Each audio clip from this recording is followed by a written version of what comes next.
Bonjour à toi, je suis Maëlle, naturopathe et leader d'Otera, autrement dit coach de bien-être et coach pro pour les femmes qui choisissent d'impacter le monde positivement. Tu es connecté au podcast Pratique Essentielle qui t'accompagne chaque semaine à découvrir et à mettre en action les outils pour vivre ta meilleure vie au naturel. Et le lundi, c'est Pratique Essentielle Naturo. On met le focus sur le prendre soin de soi autrement. Installe-toi confortablement et offre-toi un quart d'heure de bien-être. C'est parti pour l'épisode du jour. Je suis ravie de t'accueillir pour ce 4e épisode du podcast Pratique Essentielle Naturo avec un sujet pour lequel je suis très heureuse de venir échanger avec toi. J'espère que ce podcast sera une clé précieuse pour toi. En tout cas, il a vraiment été conçu avec cette intention. Juste avant de lancer le sujet du jour, je voulais vraiment te remercier parce que le podcast Pratique Essentielle est encore tout nouveau, mais vous êtes déjà très nombreuses à l'écouter. Je sais aussi que vous êtes nombreux et nombreuses à vous être abonnés et à suivre avec attention chaque nouvel épisode. J'ai aussi plein de mots doux et de messages à chaque fois que je sors un nouvel épisode. C'est extrêmement précieux, c'est vraiment toute l'intention de ce podcast, de t'accompagner dans ton bien-être et ta santé au naturel. Donc je suis ravie de voir que dès les premiers épisodes, ça porte ses fruits et que ça t'inspire et que ça te donne des idées et que ça te permet de mettre en place des nouvelles habitudes de vie par exemple. Mais il est temps d'en venir au sujet du jour. Le sujet du jour, c'est un peu un double épisode en un. L'idée, c'est de voir avec toi 5 signes émotionnels du stress et aussi 5 pistes pour y remédier. Si physiquement, on dit du mal du dos qu'il est le mal du siècle, émotionnellement, la première place revient incontestablement au stress. Donc comme je te l'ai dit, cet épisode est en 2 parties. La première partie, elle est là pour te permettre de mieux comprendre ce que c'est que le stress, comment il se manifeste au niveau émotionnel. Comme toujours, l'intention de ce podcast est de te permettre de prendre conscience, parce que c'est une véritable première avancée positive. Comme je ne peux pas te laisser avec un bilan de ton niveau de stress sans te donner des pistes et des outils pour y remédier, je prendrai soin, en 2e partie, de te donner 5 pistes pour remédier à ton stress. Tu commences à le savoir, j'ai du mal à débuter un épisode sans parler de définition, comme ça on est tous bien d'accord de quoi on parle. Donc je te propose de commencer par comprendre le stress. C'est quoi son utilité? Pourquoi est-ce qu'il peut être utile et à quel moment est-ce qu'il devient empêchant? Le stress, à la base, cette fonction vitale de notre organisme, si, tu as bien entendu, le stress est donc là pour nous permettre de réagir à une situation de contrainte ponctuelle. C'est un mécanisme qui permet d'assurer ta survie individuelle. Imagine-toi, femme des cavernes, puisqu'on sait maintenant que les femmes chassaient aussi, un ours arrive soudainement au détour du chemin. Le stress provoqué par cette rencontre inattendue te permet de trouver rapidement en toi les ressources émotionnelles et physiques pour avoir la meilleure réaction de défense possible. Il existe instinctivement 3 modalités de réponse possibles au stress. La fuite, le figement ou l'attaque. Le stress provoque un flot d'hormones dans ton corps de chasseuse-cueilleuse qui engendre des réactions physiques. Tu as chaud, tes muscles se gainent et en quelques fractions de secondes, tu optes pour la meilleure des solutions pour ta survie. Fuite, pas génial face à un ours. Attaque, ça dépend de la taille de l'ours et de quel outil arme tu as avec toi à l'instant. Figement, si tu n'as rien pour attaquer. Bon, aujourd'hui nous ne croisons plus vraiment d'ours sur nos chemins, mais nous avons toujours en nous le même mécanisme de stress-réponse au stress. Cependant, nous utilisons ce mécanisme dans des cas qui n'ont rien à voir avec la survie individuelle. Nous sommes face à des situations stressantes qui sont beaucoup plus chroniques et beaucoup plus difficilement identifiables. C'est aussi pour cela que nous vivons si mal nos états de stress, car ils sont moins évidents à cerner et engendrent des comportements incohérents avec la situation, plus des dérèglements émotionnels qui deviennent potentiellement tout aussi chroniques. J'espère que cette introduction t'a permis d'un peu mieux connaître et comprendre le stress et son utilité. Nous venons de voir dans cette première partie ce que c'était que le stress, nous venons de voir qu'il était conçu pour notre survie individuelle. Nous pouvons donc maintenant jeter un coup d'œil aux 5 manifestations les plus courantes du stress au niveau émotionnel. Première manifestation, l'anxiété. Autrement dit, tu es dans l'anticipation permanente du pire, pour toi, pour tes proches. Tu as toujours l'impression d'avoir oublié quelque chose, tu te noies dans un verre d'eau, tu t'éparpilles en faisant 1000 choses à la fois, au lieu de mettre ton focus sur ce qui compte vraiment. Ta to-do list te tourne en permanence dans la tête sans que tu aies jamais l'impression d'arriver à suivre le rythme, à tel point qu'il t'arrive parfois peut-être de vivre des crises d'angoisse, sans même toujours savoir ou comprendre ce qui les a déclenchées. L'anxiété est la première manifestation au niveau émotionnel du stress. La deuxième manifestation la plus courante au niveau émotionnel va être l'irritabilité et les sautes d'humeur. Une étude a examiné à partir de 2014 le rôle de divers types de tests de stress sur la physiologie, l'humeur et la cognition. La recherche a montré que les facteurs de stress, tant sociaux que physiques, peuvent avoir un impact important sur le bien-être émotionnel et l'humeur. Un rien t'agace, tu te retrouves à hurler sur ta compagne, ton compagnon, tes enfants, ton chien, pour une goutte d'eau renversée. Tu passes du rire aux larmes en un clin d'œil.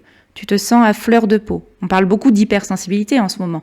Et si c'est une forme de caractère en quelque sorte, attention à ne pas la confondre avec un symptôme du stress. Personnellement, je sais et je vois bien que les semaines où j'ai moins pris soin de mon sommeil, où j'ai des échéances importantes, ma patience est en berne et un rien m'agace. Ce sont clairement les semaines où j'ai plus de stress. C'était donc la deuxième manifestation au niveau émotionnel du stress, l'irritabilité et les sautes d'humeur. Donc si je te fais cette liste des principales manifestations émotionnelles du stress, c'est pour qu'à chacune d'entre elles, tu puisses juste en toi-même évaluer. Est-ce que ça m'arrive jamais ? Est-ce que ça m'arrive de temps en temps, ce qui est, ceci dit, assez normal ? Ou est-ce que ça m'arrive souvent ? Ou est-ce que ça m'arrive trop souvent ? Et une fois que j'ai posé cette jauge, nous pouvons donc enchaîner avec la troisième manifestation émotionnelle du stress qui va être les problèmes de mémoire et de concentration. Si tu as de la difficulté à te concentrer, si tu as de la difficulté à te souvenir, le stress peut faire partie du problème. Ce n'est pas forcément lié à l'âge. Une étude a montré les voies de réponse au stress dans le cerveau et leurs effets sur la mémoire à long terme. Les chercheurs ont découvert que certaines hormones, à la suite d'un événement stressant ou de stress chronique, peuvent avoir la capacité d'altérer la mémoire. Donc l'idée de ce troisième point dans les manifestations du stress, c'est que tu peux mettre en lien cet endroit où tu sens que en ce moment tu as des difficultés de mémoire et de concentration. Eh bien, vois comment réduire ton stress. On va y venir, rassure-toi, ça arrive dans la suite du podcast, peut te permettre de regagner en capacité de mémoire et de concentration. Quatrième manifestation émotionnelle du stress, qui va être autour de la libido et du désir, qu'on soit un homme ou qu'on soit une femme d'ailleurs. Alors cette manifestation émotionnelle autour du désir, de la libido, peut aussi s'imprimer bien sûr à un niveau corporel, et donc plus principalement chez la femme et dans le cycle de la femme. Une partie des symptômes prémenstruels ou des douleurs pendant le cycle peut trouver sa source dans le stress. Chez certaines personnes, trop de stress peut avoir un impact donc négatif sur la libido et le désir d'être intime. Une étude publiée en 2014 a révélé que les niveaux de stress chronique avaient un impact négatif sur l'excitation sexuelle. La recherche a suggéré que des niveaux élevés de cortisol et un risque plus élevé d'être distrait entraînaient des niveaux plus faibles d'excitation. Le stress émotionnel impactant aussi vos hormones, c'est la raison pour laquelle, bien sûr, il y a un vrai impact aussi physiologique dans le cycle des femmes. Enfin, notre dernier point dans cette dimension qui pour l'instant peut-être te fait penser à une longue liste pas très positive ni inspirante des signes émotionnels du stress, ça va être tous les comportements de compulsion et d'addiction. Là on est vraiment si on s'associe aux 3 réactions possibles en cas de stress, on est vraiment dans la dimension de réaction de figement, et la réaction de figement étant totalement inappropriée face à un stress chronique, cela peut engendrer un sentiment de vide que l'on va combler par des comportements addictifs ou des compulsions. Il existe depuis longtemps un lien entre le stress et les comportements addictifs. Selon les chercheurs, le stress chronique peut modifier la nature physique du cerveau afin de favoriser des comportements d'accoutumance ou de dépendance. Alors en vrai, la dimension compulsion-addiction peut avoir des racines bien en dehors du stress. C'est vraiment un facteur d'aggravation et ou un facteur déclencheur. C'est vraiment comme ça qu'il faut entendre ce 5e point. Comme je te l'ai dit un peu plus en avant, l'idée de cette liste, donc ces 5 signes émotionnels du stress, que je te rappelle brièvement, anxiété, irritabilité et saute d'humeur, problèmes de mémoire et de concentration, problèmes de libido et de désir, et compulsion et addiction. L'idée, c'était vraiment de te permettre, pendant l'écoute, de sentir et de ressentir si tu te sens impacté dans un ou plusieurs de ces points. Et maintenant, la partie que tu vas préférer du podcast, surtout si c'est le cas, bien sûr, voici 5 pistes pour réguler tes émotions liées au stress. C'est important et tout au long de ce podcast, je fais beaucoup de disclaimers. Bien sûr, si tu sens et que tu ressens que tu es touché par ces 5 points à la fois, c'est quand même un signal d'alarme assez fort. Donc, c'est pas grave, tout est ok. Ça veut par contre potentiellement dire que écouter ce podcast ne te suffira pas, que les conseils qui vont suivre ne seront pas suffisants et je t'invite vraiment à te rapprocher d'un thérapeute pour t'accompagner dans cette démarche positive parce qu'il y a ces moments où quand le stress devient trop envahissant, il peut quand même aussi entraîner des états émotionnels plus graves. Donc, on prend soin et on s'occupe de soi. Surtout, c'est ok. N'hésite pas à prendre un rendez-vous avec un thérapeute. Il y a quand même des pistes que tu peux, quoi qu'il en soit, mettre en place pour réguler tes émotions face au stress. Et ça y est, on y arrive, les voici. La première piste, et peut-être la plus évidente, elle va commencer par réduire les sources de stress. Comment on fait pour réduire les sources de stress ? 1. On peut arrêter d'écouter les chaînes d'infos.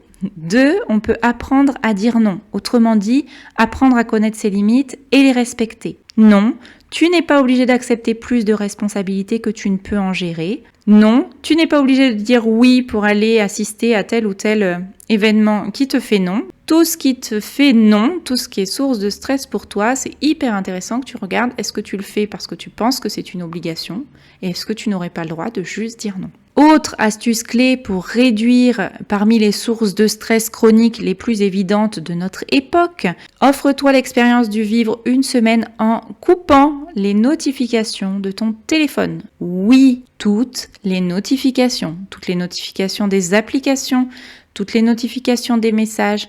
En vrai, il n'y a rien qui ne puisse attendre 3 ou 4 heures avant d'être lu. C'est donc toi qui va décider quand tu vas voir ce qui s'y passe. Ce que je te propose là, c'est pas forcément un coupage total, mais de mettre en place cette différence de je subis les réseaux, je subis les notifications de mon téléphone, à je décide de à quel moment est-ce que c'est ok pour moi d'aller voir ce qui se passe dans le monde et auprès de mes amis. Bon, c'est un peu l'hôpital qui se fout de la charité qui te dit ça. C'est comme c'est en partie mon travail, je vais voir mon téléphone beaucoup plus souvent que ça. Je t'explique juste un possible et je t'explique juste là, ici, à quel endroit ça peut être une source parmi les nombreuses sources de notre stress chronique. Et donc, c'est une bonne idée de regarder comment est-ce qu'on réduit nos sources de stress à partir de cet endroit-là aussi. Ça, c'était le premier point. On commence par diminuer nos sources de stress. Première étape. La deuxième étape, mieux dormir. Alors là, c'est un peu qui de la poule ou de l'œuf. Je suis stressée donc je dors moins bien ou je dors moins bien donc je suis stressée. En vrai, ce qui est sûr, c'est que les études ont montré que pas assez de sommeil est vraiment une des causes de l'augmentation du niveau de stress. Donc, on va commencer par regarder comment est-ce qu'on peut améliorer ses routines du soir pour améliorer son endormissement et son sommeil. Et pour ça, je t'invite à aller réécouter ou écouter si ce n'est pas déjà fait l'épisode Pratiques essentielles naturaux 2 qui te donne ma meilleure routine du soir pour des nuits plus sereines et des lendemains qui chantent. La troisième piste pour réguler tes émotions par rapport au stress, je vais t'inviter à bouger.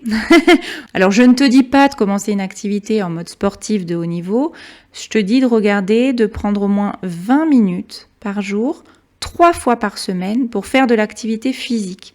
Qu'est-ce que j'entends par activité physique ? C'est ce moment où tu sens que tu as les joues qui rougissent un peu et que tu te mets à l'endroit où tu commences à transpirer. Ça, c'est un endroit d'activité physique qui est assez intense pour soulager le stress et les tensions accumulées et aussi éclaircir l'esprit. En vrai, c'est pas hyper contraignant, 3 fois par semaine, 20 minutes, et c'est une sorte de minimum vital qu'on devrait tous s'imposer. Si tu as vraiment l'impression que tu n'as pas le temps, hein, même pour ces courtes séances, mais regarde comment tu peux en introduire une par semaine déjà et augmenter graduellement la fréquence de tes entraînements, entre guillemets. Alors ça peut être de la marche rapide, ça peut être du vélo, ça peut être te remettre à la course à pied ou te remettre à un sport que tu adorais pratiquer quand tu étais plus jeune et que tu peux pratiquer en ce moment. J'ai envie de te dire, peu importe, hein, l'idée c'est pas de se préparer à une compétition, l'idée c'est bouger pour laisser aller ce trop-plein. Et en plus, le faire te convaincra vraiment de poursuivre parce que tu y gagneras un bien-être et un mieux-être immédiat. Et alors, si tu as l'occasion de bouger le plus souvent possible pour ces séances dans la nature, tu y seras doublement gagnante. Alors, quand je dis la nature, on n'est pas obligé de prendre sa voiture, de faire 1 heure de route. Même si tu habites en ville, il y a forcément des parcs, il y a forcément des endroits et des espaces verts. Au minimum, ce sera déjà très bien. On fait simple et on se souvient, on bouge au moins 20 minutes par jour, 3 fois par semaine, ou en tout cas on se met ça en objectif à atteindre à moyen terme. Ce qui me permet d'arriver à la 4e piste pour réguler tes émotions par rapport au stress. Entoure-toi de positif. La première chose qu'on a fait, c'était de couper les sources de stress. Et là, je te propose d'amener du positif autour de toi. Alors, comment on s'entoure de positif ? Bien sûr, ça concerne nos relations humaines, mais ça peut être aussi de la lecture, écouter de la musique ou des podcasts, comme celui-là par exemple. Tout un tas de choses autour de toi dont tu peux t'entourer qui va être du positif. Tu viens faire ta balance en positif dans ta vie. Concernant les relations, je t'invite à faire un exercice dans la semaine qui est fais un point sur les 3 personnes que tu fréquentes le plus souvent. Et je t'invite à réfléchir. Alors on va pas les juger, ces personnes-là. On va vraiment, l'idée de l'exercice, c'est vraiment de te permettre de sentir toi, pour toi et en toi. Je t'invite à réfléchir à comment tu te sens quand tu les vois et après les avoir vus. Si c'est positif, alors génial, tu les gardes et tu vois comment est-ce que tu peux être en lien proche avec ces personnes au moins 1 fois par semaine. Est-ce que c'est possible ? Et si le bilan n'est pas terrible, c'est ok. L'idée, c'est pas de couper des personnes avec qui on sent que, le bilan est pas forcément source de beaucoup de positif. Par contre, tu as tout à fait le droit d'espacer les rencontres. L'idée, encore une fois, c'est pas de couper les liens. Mais c'est de prendre conscience, cette personne-là, quand je la vois, après je me sens pas bien, donc je suis peut-être pas obligée de la voir toutes les semaines pour le coup. J'espère que tu comprends l'idée. Et du coup, si jamais ton bilan est pas terrible en ce qui concerne tes 3 relations parmi les plus fréquentes, est-ce que tu connais au moins une personne positive avec laquelle tu pourrais te connecter plus souvent ? Donc ça, c'est ton exercice pour la semaine prochaine. Et si ça résonne pour toi, tu peux faire le même exercice pour les livres que tu lis, pour les audios et la musique que tu écoutes, pour les films que tu vois, et changer ton ratio petit à petit sur tous ces points pour faire rentrer plus de positif dans ta vie. Vraiment, tu verras une différence si tu fais cette balance et cet équilibre-là dans ta vie. J'en arrive au dernier point, comment est-ce que tu peux réguler tes émotions par rapport au stress ? Je vais t'inviter à mettre en place des routines de centrage et d'ancrage dans ta vie. Alors en vrai, il en existe plein. Donc c'est à toi de tester et regarde-le vraiment comme un jeu avec beaucoup de légèreté. Ne viens pas te rajouter du stress dans cette expérimentation-là. Mais ça peut être la méditation, ça peut être le yoga, ça peut être l'olfactothérapie avec l'aromathérapie. Pourrais-je te recommander chaudement de faire entrer les meilleures huiles essentielles qui soient dans ta vie et l'accompagnement pour mettre en place des routines avec ? Oui, je peux faire ça. Et donc, si ça résonne pour toi surtout et que tu n'es pas encore client d'Othera, n'hésite pas à me contacter. Tu as un lien autour de ce podcast pour pouvoir le faire. C'était donc le dernier des 5 points pour t'accompagner à réguler tes émotions par rapport au stress. Si on fait un point très rapide pour te permettre d'être hyper en clarté à la fin de ce podcast, on réduit les sources de stress, on regarde comment est-ce qu'on peut mieux dormir, on bouge, on s'entoure de positif et on met en place des routines de centrage et d'ancrage. Et en vrai, s'arrêter là est juste totalement frustrant pour moi car il y a tellement plus d'outils à s'offrir pour prendre soin de soi et de son niveau de stress. Donc du coup, je ne peux pas tout à fait m'arrêter là. Je te donne 3 pistes complémentaires que je te laisse aller voir si ça résonne pour toi. La première chose, si tu penses et si tu sens que ce qui résonne pour toi, c'est de mettre en place de nouvelles habitudes de vie. Je t'invite du coup à t'inscrire sur le programme Challenge Habitude 2021. C'est un programme qui t'offre une fois par mois un focus sur une nouvelle habitude de vie que tu peux prendre un mois pour implémenter. Donc ça te permet vraiment d'y aller pas à pas, mais mieux vaut doucement que sûrement, tu le sais déjà très bien. Et vraiment, ça peut être un grand soutien pour toi. Le programme est totalement gratuit, tu t'inscris et tu reçois tout ce qu'il faut pour mettre en place tes premières routines. La deuxième piste que je t'offre à l'issue de ce podcast, c'est donc, mais je te l'ai déjà évoqué, c'est donc si ça résonne pour toi de mettre en place des routines spécifiquement au niveau de l'aromathérapie, à ce moment-là, tu regardes le petit lien qui te permet de me contacter. Je pourrai t'indiquer quel est le meilleur kit de bienvenue pour toi chez doTERRA ainsi que l'accompagnement que je vais t'offrir avec. J'espère que cet épisode, que ce voyage au cœur du stress et les astuces que je t'ai données ensuite pour réguler les émotions par rapport au stress t'auront été utiles. Surtout, n'hésite pas, viens me le dire en commentaire, like cet épisode, abonne-toi à la chaîne. Le podcast Pratique Essentielle, c'est aussi un rendez-vous du jeudi pendant lequel on parle mindset et business. Pour le bien-être au naturel, on se retrouve lundi prochain. Belle journée à toi!